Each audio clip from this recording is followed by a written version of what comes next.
Muy bien, hermanos, animados otra vez aquí con la palabra de Dios.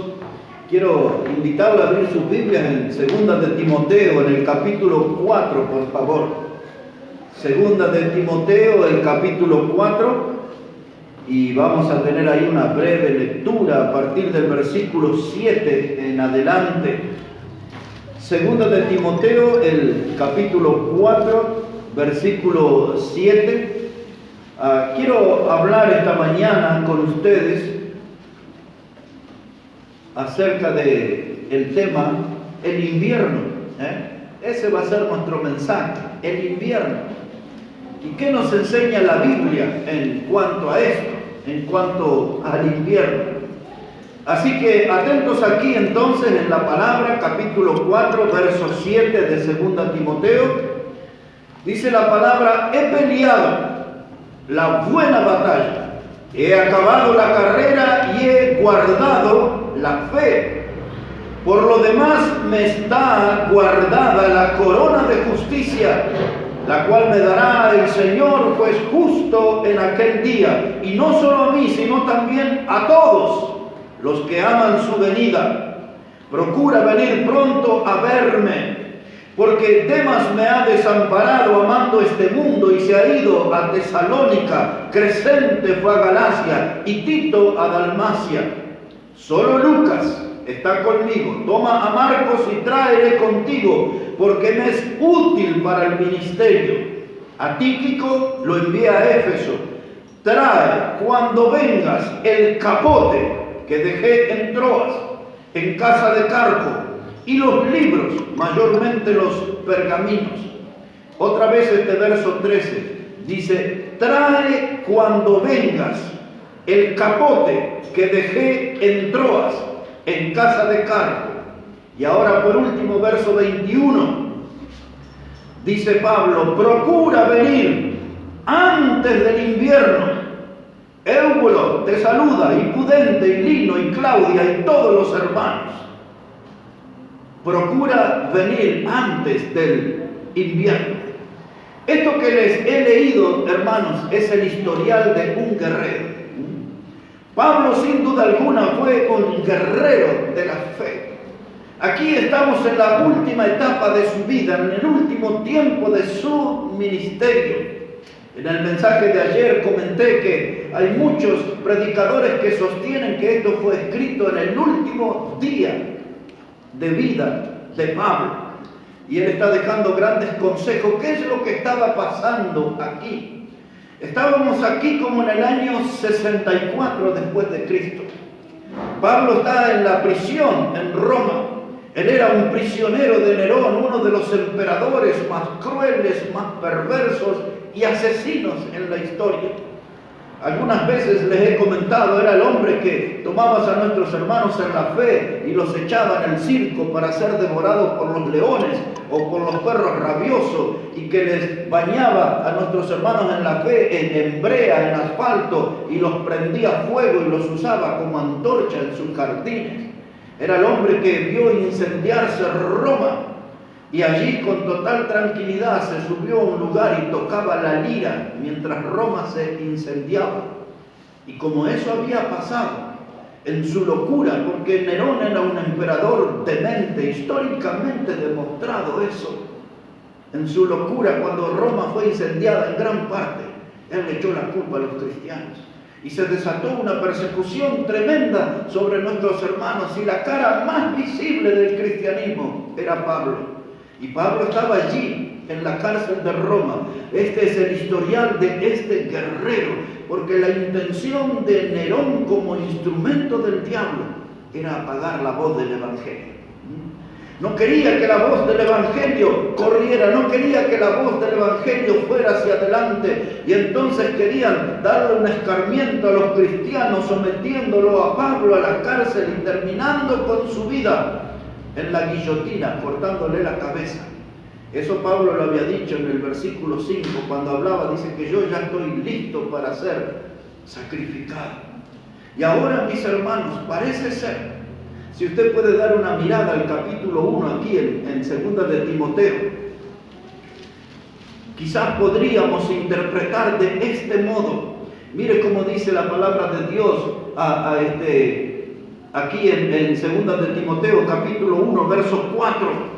Dice Pablo, le escribe a Timoteo y le dice, deseando verte, al acordarme de tus lágrimas, para llenarme de gozo, trayendo a la memoria la fe no fingida que hay en ti.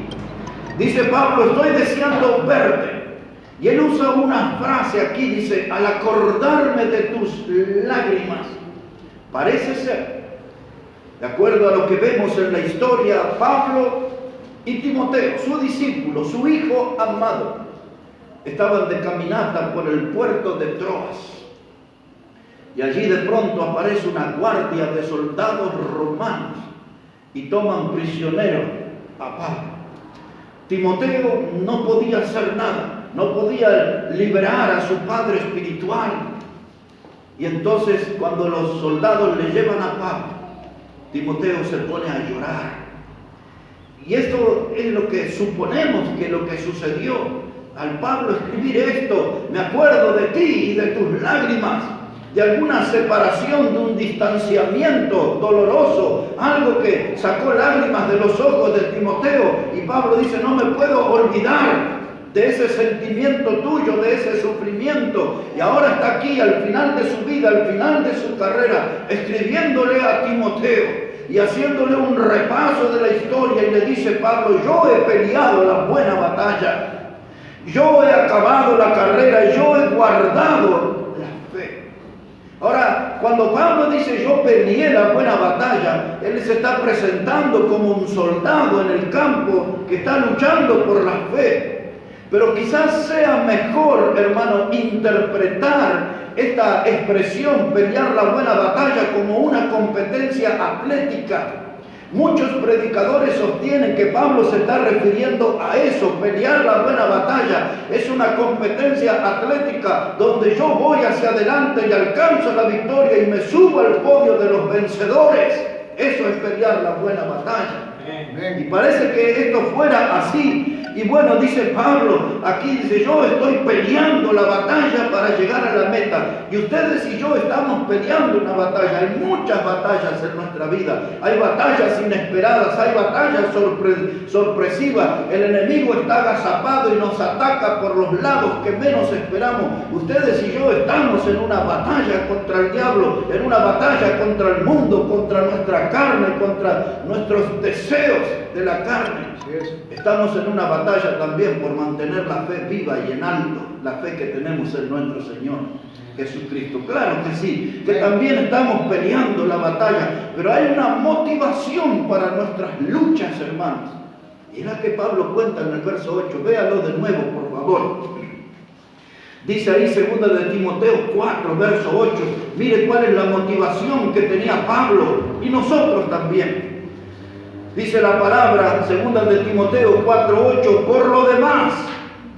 Esa expresión por lo demás quiere decir después que peleé la buena batalla, después que acabé la carrera, después que terminé la fe. Por lo demás, me está guardada la corona de justicia, la cual me dará el Señor juez justo en aquel día, y no solo a mí, sino también a todos los que aman su venida. Pablo está diciendo que hay una jornada de premiación, que hay una jornada de recompensa.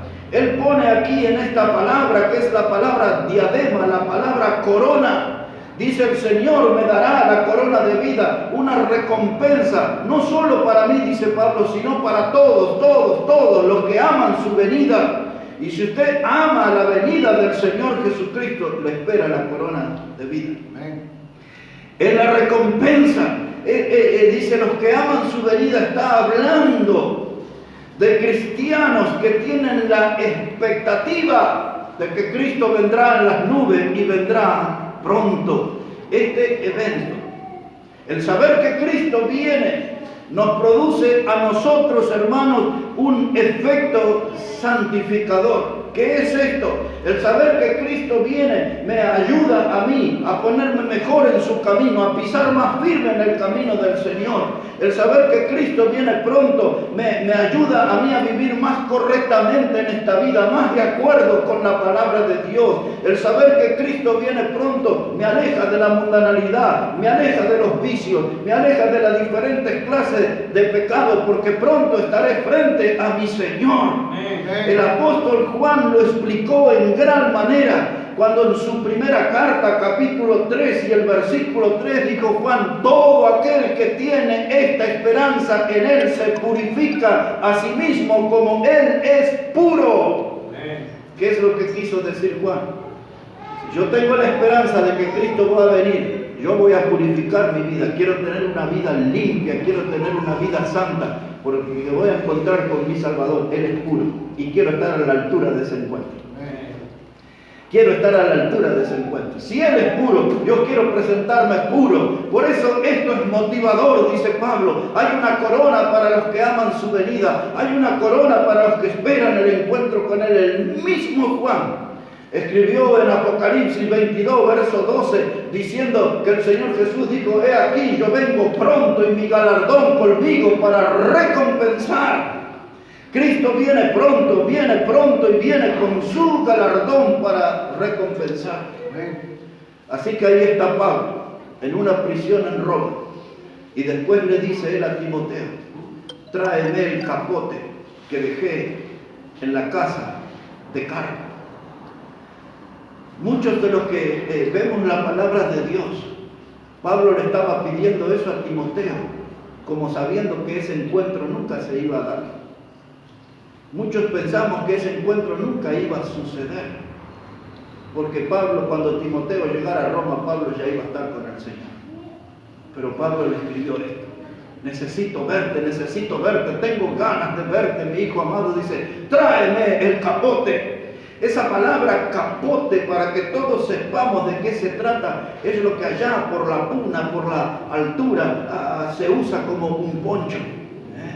Un poncho que nos protege del frío, un poncho que nos protege de la lluvia. Y eso era el capote, era ese elemento, esa vestimenta para protegerme del frío y de la lluvia, porque el invierno estaba viniendo y el invierno también quería venir sobre la vida de Pablo y terminar con su vida. Por eso Pablo le escribe en ese verso 21, procura venir a verme antes del invierno. El invierno, ven a verme antes del invierno, porque el invierno siempre representa y refleja días difíciles. El invierno nos habla en la Biblia muchas veces de días de tristeza, de días de soledad. El invierno nos habla muchas veces de días de dolor, de días de aflicción. Pablo le dice, procura venir a verme antes del invierno. Y todo esto es la introducción a mi mensaje, porque quiero hablar con ustedes este tema del invierno. Y algunos dirán, hoy tenemos un lindo día, casi primaveral. La semana pasada fue brava, fue fría, bien fría. De ese invierno que acobarda a algunos, de ese invierno que empuja y encierra a la gente que ni quieren asomar la nariz por la ventana. En la Biblia, el invierno representa muchas veces tiempos difíciles. En primer lugar, en la Biblia, el invierno a veces puede tener que ver con una enfermedad. Claro que sí, el invierno en la Biblia a veces tiene que ver con una enfermedad. Quiero invitarle a que veamos dos pasajes sobre esto. El primero en la segunda carta a los Corintios, si podemos ir allí por un momento. Segunda carta a los Corintios, el capítulo 12 y versículo 7. Segunda carta a los Corintios, el capítulo 12 y el versículo 7. Mire cómo dice Pablo allí, dice, y para que la grandeza de las revelaciones no me exaltase desmedidamente, me fue dado un aguijón en mi carne, un mensajero de Satanás que me abofetee, para que no me enaltezca sobremanera, respecto a los cuales 3 veces he rogado al Señor que lo quite de mí. Y Él me ha dicho, bástate mi gracia, porque mi poder se perfecciona en la debilidad. Por tanto, de buena gana me gloriaré más bien en mis debilidades, para que repose sobre mí el poder de Cristo. Pablo está hablando de una enfermedad aquí. Él define esa enfermedad como un aguijón en la carne. Pero Pablo sabía que esa enfermedad llegó a su vida, dice él, para que no me enalteciese sobremanera. Es decir, para que no se agrande, para que no se crea alguien importante, para que no se crea alguien imprescindible. ¿Por qué Pablo tenía ese riesgo? Porque en los primeros versículos de este capítulo, él está contando una historia acerca de una persona. Él dice, yo no sé si en el cuerpo o fuera del cuerpo, yo no sé si en el espíritu o fuera del espíritu, pero tal persona fue llevada hasta el tercer cielo, dice Pablo. Ahora, aquellos que estudian el idioma griego, como fue escrito este texto, saben perfectamente que Pablo está hablando de sí mismo. Que Pablo fue el que tuvo esa experiencia que algunos le llaman un éxtasis. Éxtasis, ex quiere decir fuera, fuera, una experiencia él tuvo y tuvo ese privilegio de ir al tercer cielo y él vio cosas que no les es dado a los hombres contar, dice, pero lo que él vio allí nosotros podemos asegurarlo. Él vio allí a todos los santos del Antiguo Testamento. Y allí Pablo llegó al cielo, llegó a lo que se conoce como el paraíso, así fue llevado. Y ahora, el estar aquí en la tierra, él podría decir, escúchenme, mire el privilegio que tuve, soy un hombre importante, Dios Dijo, para que no me enalteciese por causa de las revelaciones, dice. Por eso todo el que viene al púlpito nunca tiene que agrandarse, nunca tiene que sentirse importante, porque somos siervos inútiles, absolutamente todos. Así es. Y Pablo dice, para que se elimine esa posibilidad, que me agrande, que me crea importante, me vino un aguijón, una enfermedad en su cuerpo.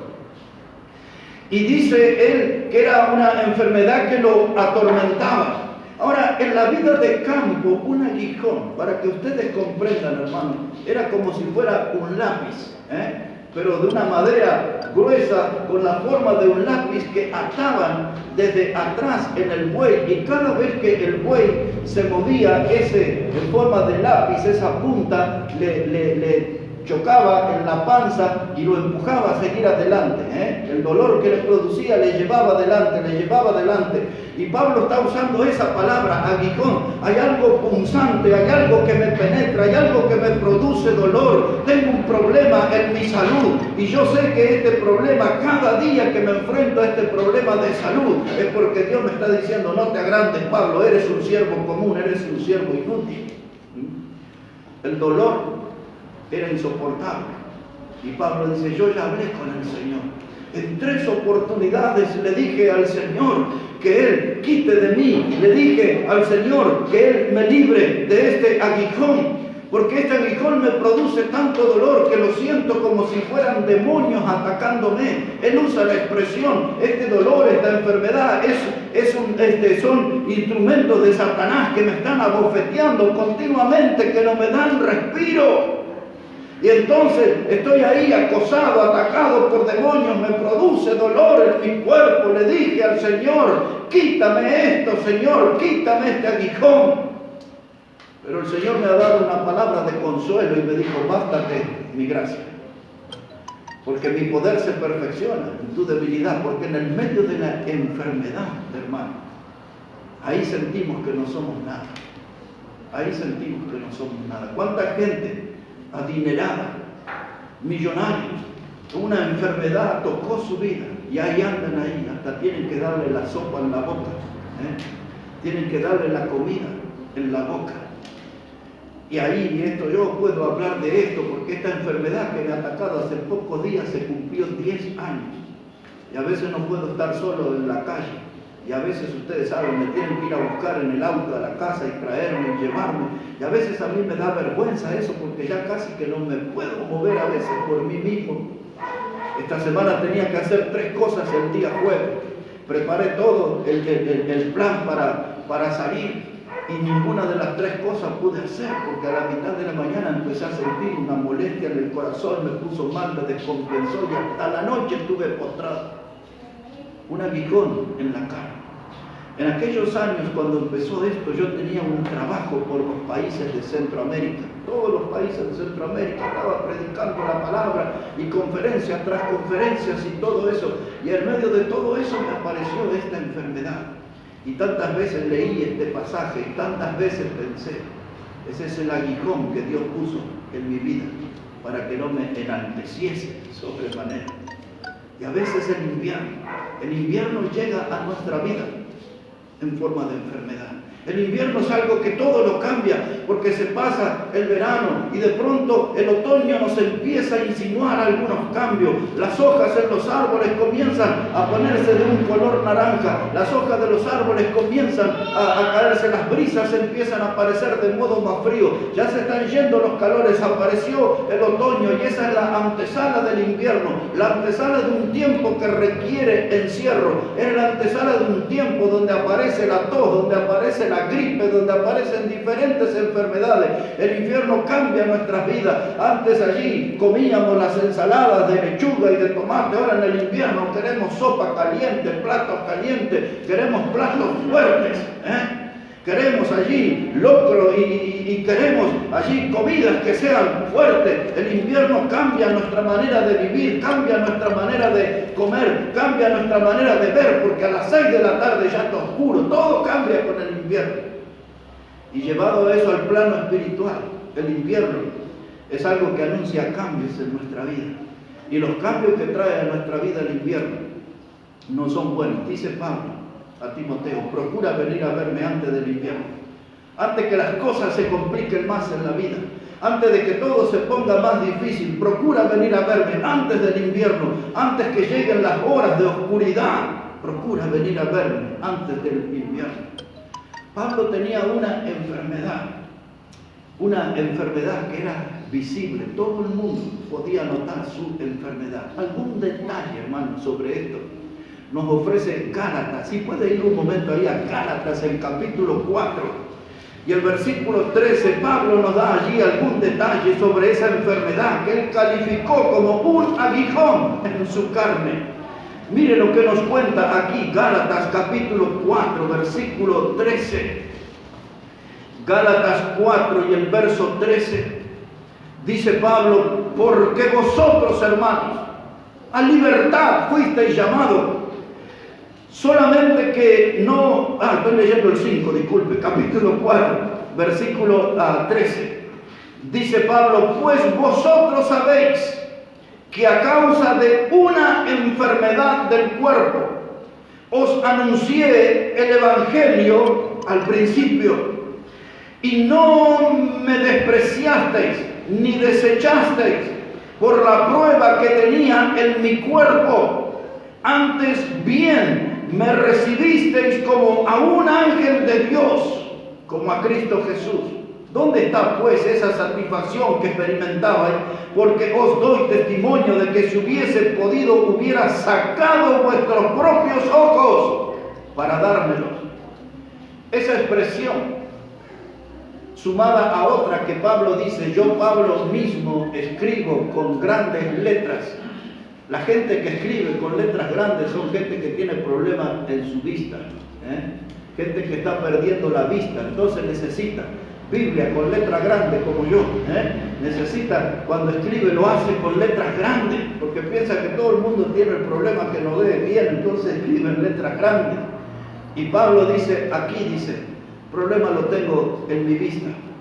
Y ustedes me amaban tanto cuando yo les llevé el mensaje del Evangelio. Ustedes conocieron a Cristo por mí, encontraron la salvación por mis prédicas del Evangelio. Ustedes me amaban tanto que hasta hubiesen dado sus ojos por mí. Y esa frase explica que en los ojos estaba el problema de Pablo. En los ojos estaba su aguijón. Pablo, algunos dicen que estaba ya casi ciego. Quizás tenga más veracidad aquellos que creen que Pablo era un hombre de los que nosotros le llamamos un tuerto. Un tuerto es una persona que tiene un ojo con el cual ya no ve, que está ahí cerrado, que está seriamente dañado. Pablo tenía como un ojo más abajo pareciera y otro más arriba, y la gente cuando lo miraba, después de haber leído sus grandes cartas, sus grandes prédicas, y lo miraba y dice, este me da miedo, mire la cara que tiene. Dice Pablo, tengo un aguijón, lo tengo en mi cara, es algo visible.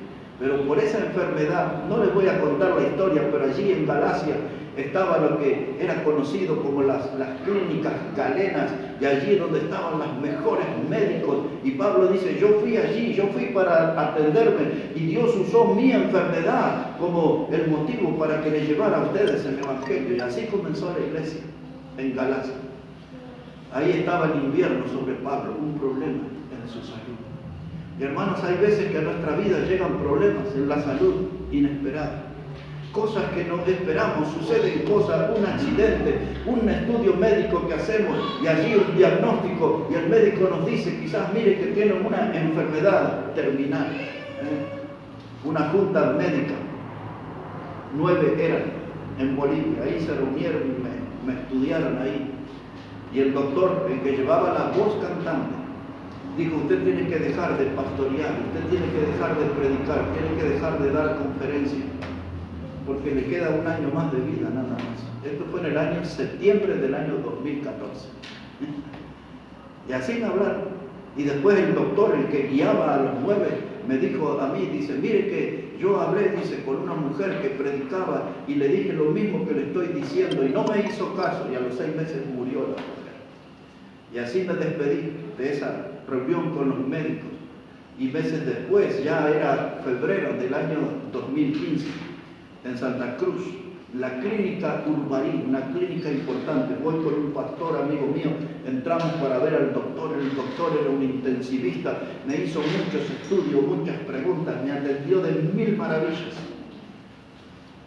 Y el doctor dijo: mire, usted debería dejar de predicar, debería dejar el ministerio. Dijo: usted debe de dejar de subir a los aviones, me dijo.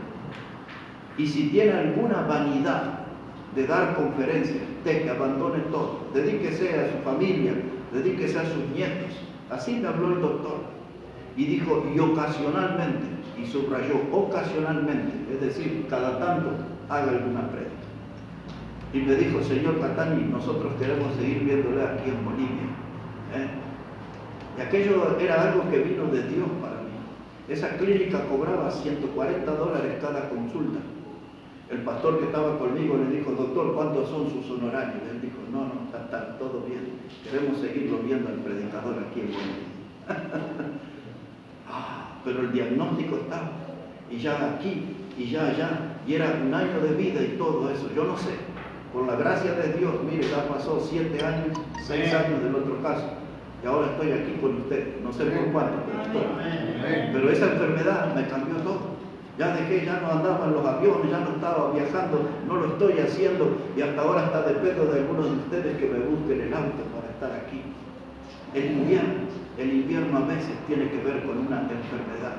Prepárese, porque el invierno puede llegar a su vida, pero aún tenemos que empezar a convivir, y aún tendríamos que orar a Dios como lo hizo Pablo si fuera necesario. Y el Señor nos va a decir con voz de aliento: bástate mi gracia, mi poder, mi poder, mi poder. Porque cuando estamos en la enfermedad ya no somos los todopoderosos. Las mujeres ya no son las chicas todopoderosas que se llevan el mundo por delante, que van, que deciden, que disponen. Cuando viene una enfermedad, entonces viene el invierno sobre nuestra vida. Viene el tiempo de frío, viene el tiempo de recogimiento, de aflicción, de encierro. El invierno nos cambia, el invierno nos reseca la piel, el invierno muchas veces nos acobarda, y a veces el invierno viene a nuestra vida como una forma de enfermedad. En segundo lugar, la Biblia nos enseña también que el invierno a veces puede ser el final del ministerio. El invierno puede ser el final del ministerio para un predicador, para un pastor, para un misionero. A veces el invierno puede ser el final de un ciclo espiritual que se termina. Miren, una miradita, por favor, a 1 Corintios, capítulo 9, verso 27. Iba a darle más pasajes de Timoteo, pero pienso hablar el fin de semana que viene más sobre Timoteo. Por eso los desvío un poco hasta Corintios, que aquí está la idea que quiero transmitir. 1 Corintios, el capítulo 9, verso 27. Dice la palabra de Dios. Después que Pablo habla ahí que él corría como un atleta, después que él habla que quería correr de tal manera para obtener el premio, después que él habla aquí en estos versículos como un luchador, después que él habla como si fuera un boxeador, como un atleta que corre en la pista, llega al verso 27 y nos dice lo siguiente. Dice: sino que golpeo mi cuerpo y lo pongo en servidumbre, no sea que, habiendo sido heraldo para otros, yo mismo venga a ser eliminado. Ahí está esa palabra, eliminado. La palabra eliminados, la palabra adóquimos, en el idioma griego significa algo dado por malo. La palabra adóquimos, eliminado, quiere decir algo que ya no sirve, que no tiene valor. ¿Por qué Pablo está usando esta palabra, eliminado? Porque él está diciendo: yo fui un predicador del Evangelio, yo escribí cartas aquí en el Nuevo Testamento, 13 cartas que son cartas que van a influenciar en la vida de la iglesia y hasta aún en las iglesias futuras. Pablo fue llamado por Cristo en persona como apóstol en el camino a Damasco.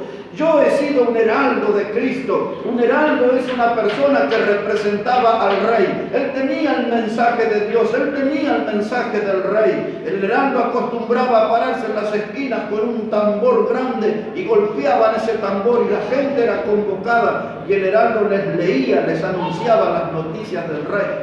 Pablo está diciendo eso. Yo fui un predicador del Rey, yo fui un predicador de la palabra de Dios. Pero hay una cosa que me atemoriza, dice Pablo, que habiendo sido un predicador de Dios, ahora quede eliminado. En otras palabras, que el invierno caiga pesadamente sobre mi vida. Porque el invierno en la Biblia a veces tiene que ver con el final de un ministerio. Un pecado de un minuto puede arruinar el trabajo de toda una vida. Escuche bien eso. En un predicador, el pecado de un minuto puede traer una ruina sobre el trabajo de toda su vida. Una locura. Dice la Biblia, una locura. Habla acerca de ciertas clases de pecado. Y Pablo tenía ese temor. Y todos los predicadores tenemos que tener ese temor de quedar eliminados, de quedar fuera de la obra de Dios, de quedar fuera del ministerio, de quedar fuera del servicio al Señor. Porque si no servimos al Señor, ¿para qué estamos en esta vida? ¿Para qué estamos si no es para servir a nuestro Salvador? Dice Pablo, yo tengo miedo de ser eliminado, que el invierno caiga pesadamente sobre mi vida y me congele mi vida espiritual y me transforme en un hielo inútil. El invierno puede tener que ver con una enfermedad, puede tener que ver con el fin de un ministerio, fin de un ciclo.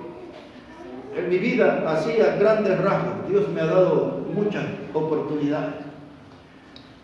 Trabajando en la fundación de iglesias en Buenos Aires, su provincia, trabajando en la fundación de iglesias en la provincia de Córdoba, principalmente en la ciudad del Río Tercero. Muchos de ustedes han visto en nuestras reuniones de Zoom al pastor Nelson y su esposa Analía. Esa es la obra que yo comencé en el año 1998. Y fui hasta Río Tercero seguidamente hasta el año 2006.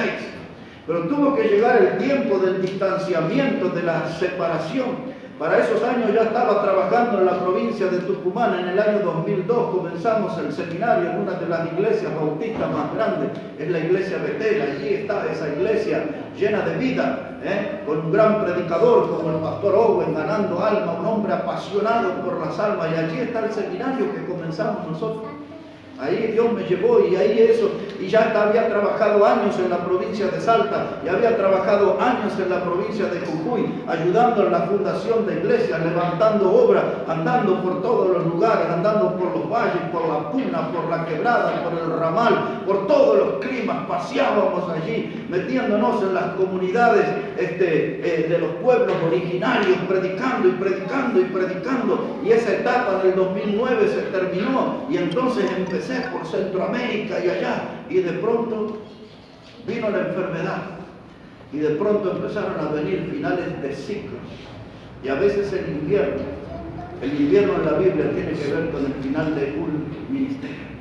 Pero hemos hablado en esta mañana de la bondad de Dios, de la misericordia de Dios, y aquí estamos acompañando el nacimiento de una nueva congregación. El mes de septiembre va a ser 4 años que yo estoy aquí. 4 añitos, pasó el tiempo, ¿no? Pero ahí está, Dios es bueno. Vino el invierno, vino el final de ciclos, hubo que cerrar capítulos de la vida espiritual. Y aquí nació este último gran capítulo. Y yo pienso que todavía va a haber un capítulo más, va a haber una iglesia más, una obra más en el camino. Amén. Quizás Elina, no lo sé, vamos a ver. Pero yo creo que quizás Dios en su bondad me dé la oportunidad de que comencemos algo nuevo, salido de este lugar. Pero los ciclos se terminan y a veces la Biblia habla del invierno en cuanto a eso, al final de un ministerio, por pecado, o al final de un ciclo, porque Dios quiere que sigamos escribiendo una nueva página con el mensaje del Evangelio. En tercer lugar, son 5 cositas que quiero decirlo en esta mañana. A veces el invierno en la Biblia tiene que ver con la muerte. A veces el invierno tiene que ver con un problema de salud, otras veces con el final de un ciclo o de un ministerio. Y a veces en la Biblia el invierno tiene que ver con la muerte. Le llevo allí a la segunda de Timoteo, otra vez hermano.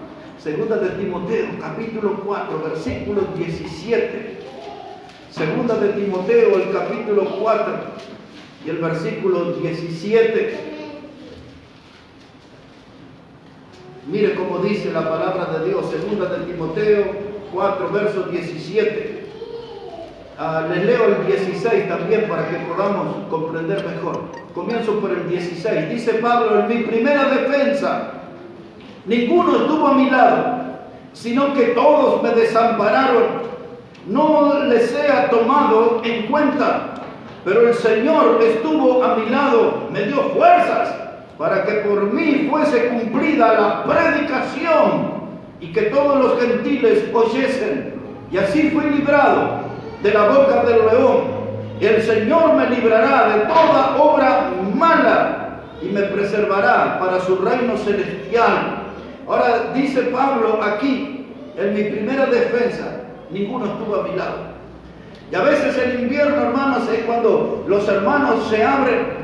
Los hermanos no quieren correr riesgo junto a usted. Los hermanos ya no quieren tener comunión con usted. Los hermanos ni siquiera quieren orar por usted. Pablo iba a ser llevado al juicio, un juicio por su fe. Y él tenía que presentar defensa. Esa es la palabra apologética o apología, es el término defensa. Pedro había escrito estas palabras: santificad al Señor en vuestros corazones y estad siempre preparados para presentar defensa ante todo aquel que os demande razón de la esperanza que hay en vuestros corazones. Eso escribió el apóstol Pedro. Y Pablo estaba para presentar defensa.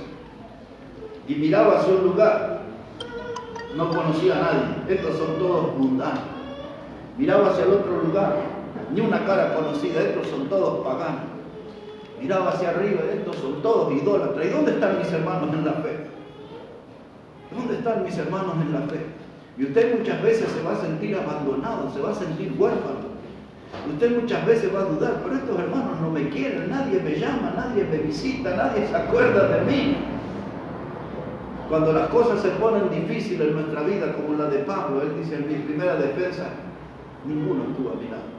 Nadie, ni uno solo.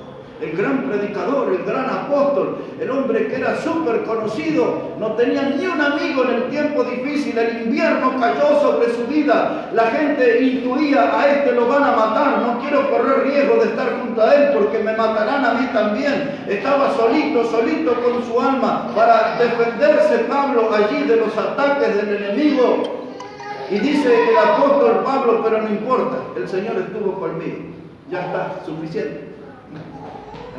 Suficiente, yo sentí la presencia de Cristo. En el tiempo difícil el Señor estuvo plantado a mi lado. En el tiempo de soledad el Señor estuvo plantado a mi lado. En el tiempo que todos me abandonaron, Cristo permaneció junto a mí. Y eso es lo que yo tengo que aprender a ver y valorar, que cuando todos se van de mi vida, mis hermanos en la fe, mis hermanos de sangre, Cristo todavía está a mi lado. Pero el Señor estuvo conmigo, dice. Y dice algo aquí que me encanta. Dice: Él cerró la boca del león.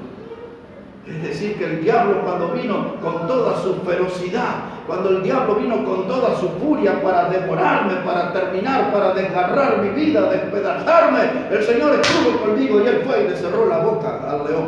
Lo dejó indefenso al diablo. Hermanos, pero el invierno se vino sobre Pablo. La muerte le pisaba los talones. Y a veces el invierno es el anuncio de la muerte. ¿Sabe qué, hermano? Dijo Pablo en el capítulo 4, verso 21: procura venir antes del invierno. Él estaba pidiéndole eso a Timoteo porque en el tiempo de invierno los mares se congelan y no se puede navegar.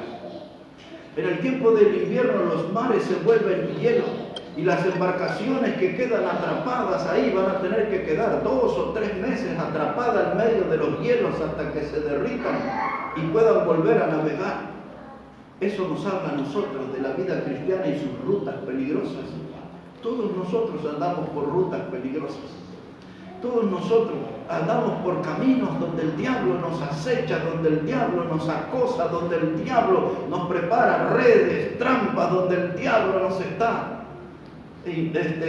atacando con su maldad. Muchos de nosotros andamos en rutas peligrosas y se puede quedar varado.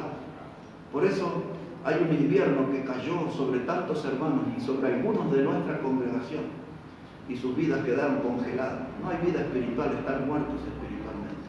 El invierno cayó implacable sobre ellos y se congelaron espiritualmente. Aquellos que eran grandes promesas para servir al Señor, muchos que nos acompañaron en nuestra congregación, hoy están congelados. El frío del invierno les trajo muerte espiritual. Antes cantaban a Cristo con nosotros, ofrendaban junto con nosotros, leían la Biblia junto con nosotros, estaban en la comunión junto con nosotros, pero hoy no están. El invierno los atrapó. La muerte espiritual se instaló en ellos. Y Pablo dice, tenemos que acudir al Señor, que Él cierre la boca del enemigo. El Señor es el que puede descongelar el frío de nuestra vida. Den una miradita porque está bien cerca ahí en Tito. Mire, la carta que sigue después de Timoteo es Tito, capítulo 3 y versículo 12. Mire cómo dice aquí la palabra de Dios. Tito, capítulo 3, versículo 12. Dice Pablo, cuando envíe a ti a Artemas o a Tíquico, apresúrate a venir a mí en Nicópolis, porque allí he determinado pasar el invierno. Así dice su Biblia. En Nicópolis, allí he determinado pasar el invierno. Ahora, yo usé ese texto porque quiero decirles algo, mis hermanos. Es esta mi recomendación. Cuando el invierno aparezca en su vida espiritual, cuando el invierno lo acorrale, venga aquí a la Iglesia Bautista Maranata, porque este es un lugar seguro. Pablo había encontrado un lugar, era una ciudad, se llamaba Nicópolis. Dice, ahí voy a pasar el invierno. Ahí no voy a tener sufrimiento, ahí voy a estar en un lugar seguro, ahí voy a estar en un refugio perfecto. Dice Pablo, prepara todo, porque cuando llegue el invierno yo estaré en Nicópolis, estaré en un buen lugar. Hermano, prepare su vida, porque cuando el invierno lo amenace, cuando el invierno quiera gobernar su alma, venga aquí a la Iglesia Bautista Maranata, que aquí hay fuego de Dios, hay fuego suficiente para descongelar el hielo, aquí hay fuego suficiente para animar su vida, para avivar su vida, aquí hay fuego suficiente donde le vamos a decir como Pablo, aviva el fuego del don de Dios que está en ti. Acá le vamos a animar, aquí no vamos a permitir que usted se congele, aquí vamos a animarle a que usted tenga fuego de Dios en su vida. Dice Pablo, prepara todo, prepara, quiero estar en un lugar seguro, quiero estar en el invierno en Nicópolis. Toda vez que el invierno azote su vida, amenace su vida, venga a la Iglesia Bautista Maranata, que aquí hay fuego de Dios para vencer el invierno. Amén. No deje que su vida espiritual se muera. No lo permita.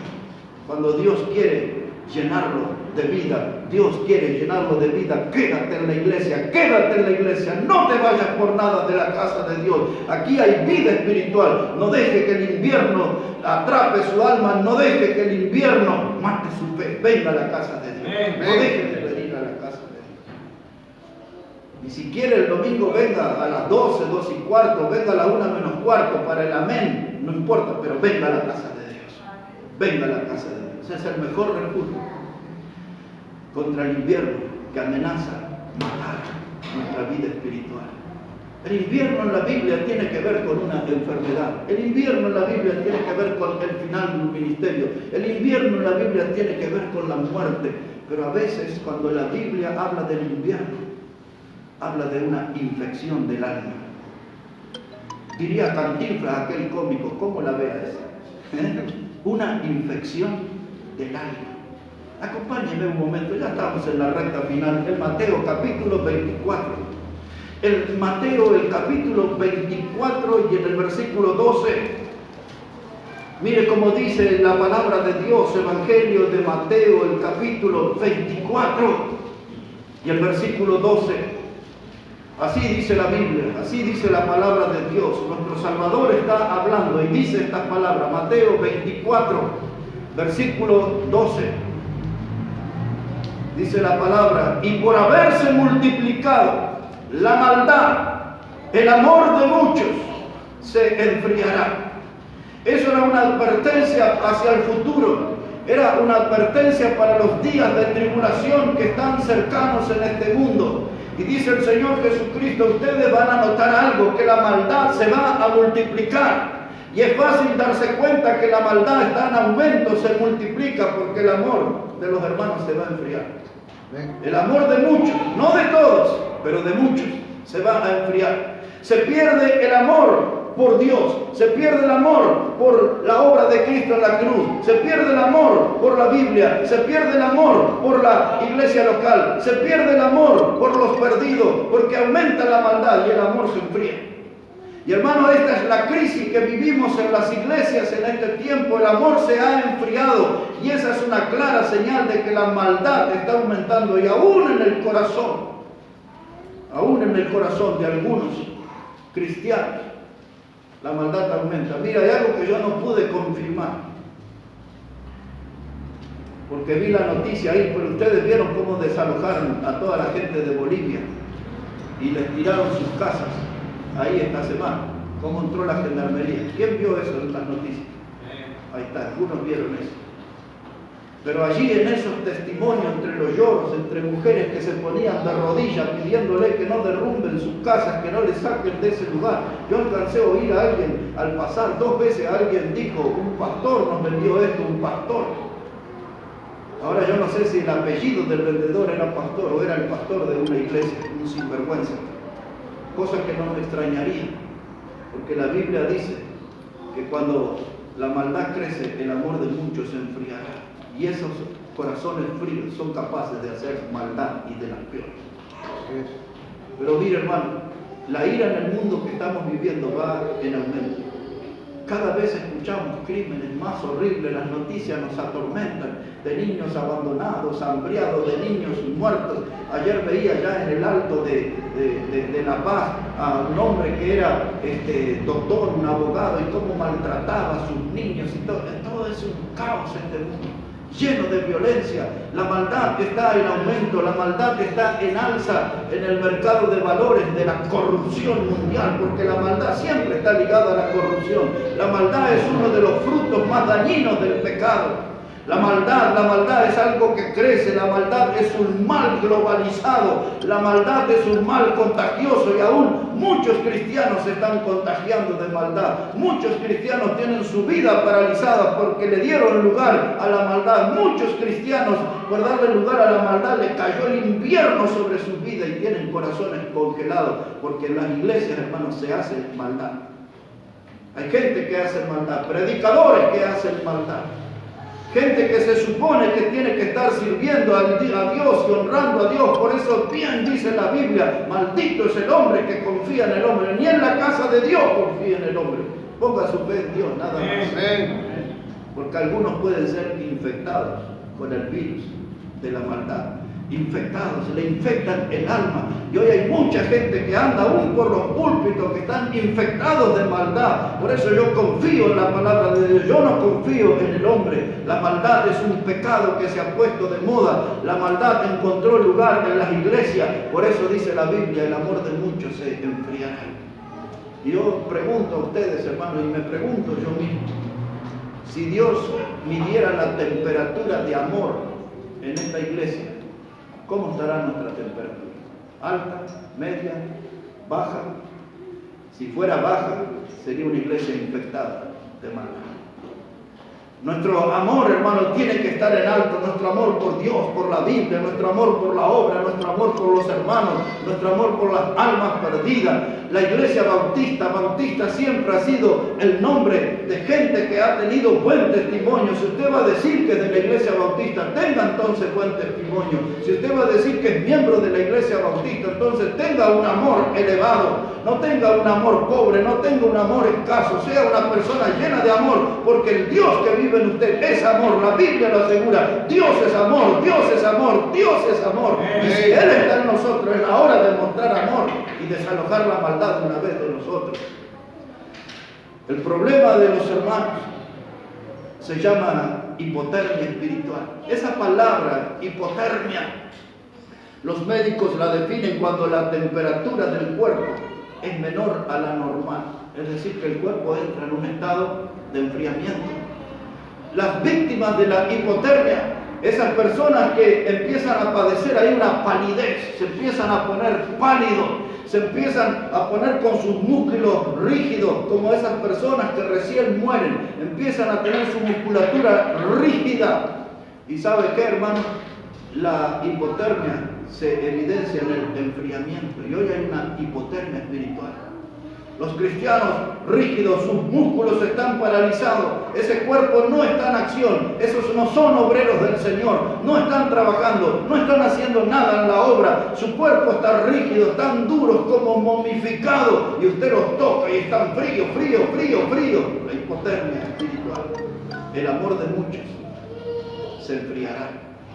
El amor de muchos se enfriará. Y hay una clase de hipotermia que los médicos le llaman la hipotermia crónica. No es la del diario ni la del canal. Hipotermia crónica. Es una que ya tiene mucho tiempo, que ya lleva muchos años. La hipotermia crónica habla de una prolongada, es decir, de estar mucho tiempo con el cuerpo expuesto a temperaturas frías. Y hay muchos hermanos que tienen su cuerpo mucho tiempo expuesto a los fríos del mundo y no sienten el calor espiritual en la casa de Dios.